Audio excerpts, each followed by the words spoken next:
ನಿಮ್ಮ ಹಿತೈಷಿಗಳು ಹೇಳಿದ್ರು ನಿಮ್ಮ ಹಿತೈಷಿಗಳು ನಿಮ್ಮ ಬೆಂಬಲಿಗರು ಆ ಹಿತೈಷಿಗಳು ಮಾತು ಕೇಳ್ಕೊಂಡು ಸರ್ ನವೆಂಬರ್ ಬದಲಾವಣೆ ಇಲ್ಲ ಸರ್.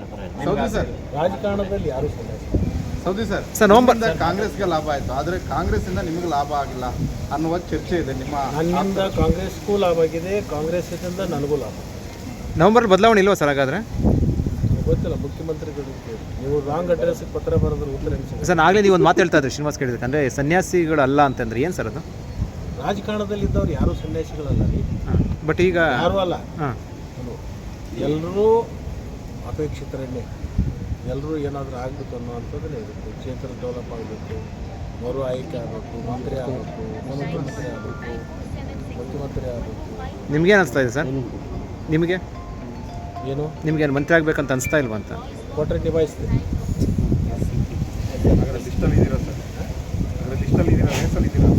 ಗೊತ್ತಿಲ್ಲ, ನೀವು ರೇಸಲ್ಲಿದ್ದೀರಾ ಸರ್? ನಿಮ್ಗೆ ಗೊತ್ತಿಲ್ಲಲ್ಲ, ನೀವು ರೇಸಲ್ಲಿ. ನಾನು ಇಷ್ಟೇ ಹೇಳ್ತೀನಿ, ಕಾಂಗ್ರೆಸ್ ಪಕ್ಷ ನನ್ನನ್ನು ಬಳಸ್ಕೊಳ್ತಾ ಇದೆ, ಬಳಸ್ಕೋಬೇಕು ಅಂತಕ್ಕಂಥದ್ದು.